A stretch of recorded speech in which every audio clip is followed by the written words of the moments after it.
welcome my new friend. Who's your friend? Christina Hendricks, everyone!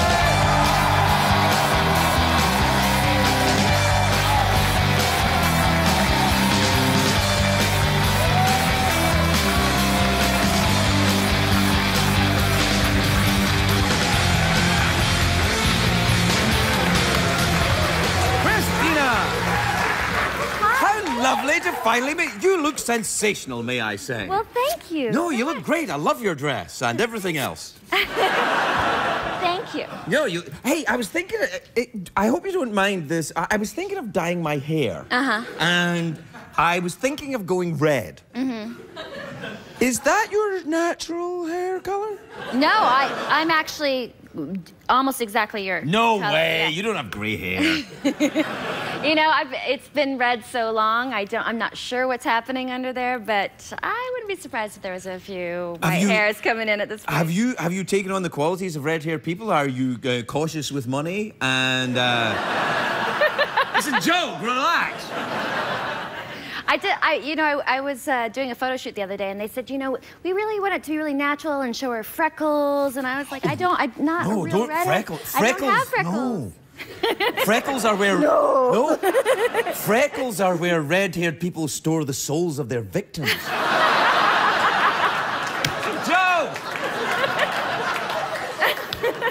Well, then I wish I had them. No, do you play someone red-haired in this film? I do. Good. But the Ginger that you hear is actually Elle Fanning's character, she's red in the film, and she plays my daughter. She's called Ginger? She's called Ginger. They call people gingers who have got red hair in the old country. Where I'm from, they go, oh, it's a ginger. Look, he's a ginger. Or just a just a ginge. A ginge, yeah. And then they rhyme it with another word. And, yeah. It's usually sort of derogatory, right? It's not. It's kind of joking derogatory. It's not really derogatory. It's kind of a little bit, yeah. Have you ever spent any time over there? I have. Well, we shot this film there, but I also lived in London for about a year. Really? Which part of London? I lived in Islington. I lived in Islington. I didn't see you. And I was looking for you. Really? Where were you in '96? That's when I was... No, '96 I came here. Oh, no, I was in Islington just before that, though. I used to live up at the Cloudsley Road, just up at the top. Which part? Cloudsley Road, near Upper Street, round the corner. Yeah, you were in the nice part. I lived right next to the women's prison. Oh, yeah. Yeah, Holloway Women's Prison. That's exactly it. In fact, when we were shooting this film, I was in London, and so many things have changed since I've lived there, and I didn't recognize. And then all of a sudden, we were going into this very shady sort of part of town, and I saw a prison. I was like, this is my neighborhood. This is my neighborhood. This is home. Whenever I see a prison, I think this is my neighborhood. Well, that's nice. Have you traveled around Europe a lot? Have you done the European thing? A little bit. I wish I could do more.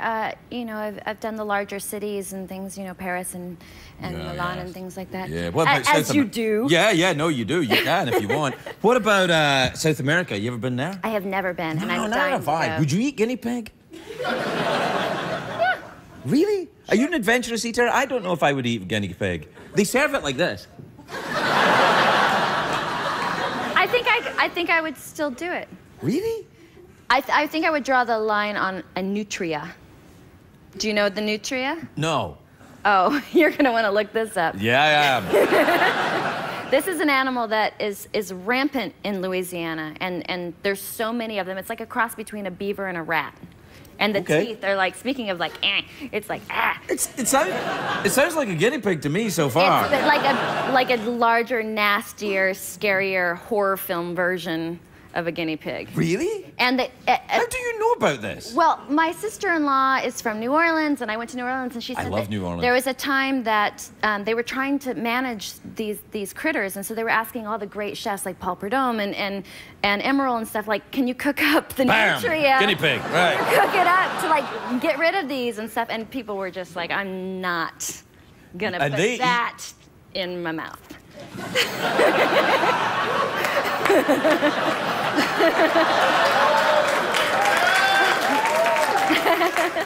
Let it go by, man. Let it go by. So, well, New Orleans, though, I love New Orleans. They eat a lot of weird moped down there, though. They eat the frog's legs and the... Have you ever eaten frog's legs? I haven't.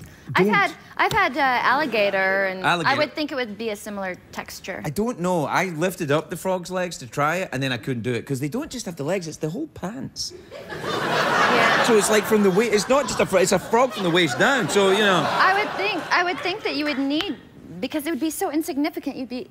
Well, I think they're just quite, like they make them do squats. That's the cruel part of it. They make them do squats, and then they, but it's ghastly business. But to me, the cuisine in New Orleans is man, I put on weight when I was there. Oh, you can't help it. It's the best food I've ever had in my life. What was the steakhouse that we went to? Yeah, that place. It was fantastic. No, it was really good. So your sister lives down there? My sister-in-law. Oh, right. Her family is from there. All right. Are they weird? No, they're lovely. They're lovely. People are pretty weird down there.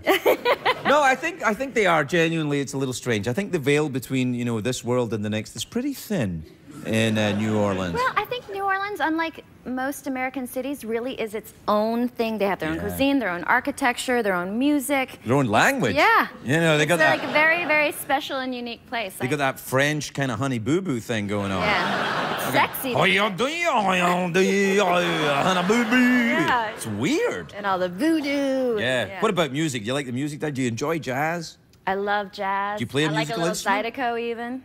I do. I kind of do. I play a little bit of accordion. Accordion? I know. So I could go down there and jump into a band right away if I... How the hell does that work, accordion? That's not going to be the easiest instrument in the world for you to play, is what I'm saying. I mean, there's a lot of... It's heavy.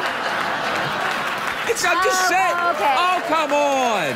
I'm just saying. I get it. No. I get it. Listen, I'm in no way complaining or casting any kind of aspersions. I'm just saying it's you know.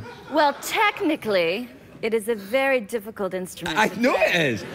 My friend Drew Carey plays the accordion, and he tried to show me how to play it. It's very difficult. I said, you'll have to play with your own organ, Drew. I can't do it. It is very difficult. It is difficult. Yeah. And I'm not that good at it, but I'm slowly learning. Could I watch you? I wish I had something clever to say.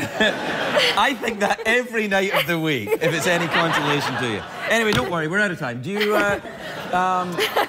you want a mouth organ, awkward pause? You want to throw frisbees at the horse? Oh, what was the first option? Mouth organ. Yeah. You want to play the mouth organ? Yeah. You can play the mouth organ. No. Yes, you can. Here, you'll be fine. Just, Oh, a freshie. Yeah. Is that what they call them? That's what they call them in New Orleans, isn't it? Oh, you got a little freshie down there. All right, what do you want to play? That'll be fine. Christina Hendricks, everybody, we'll be right back. The hustle and grind, I carve my path.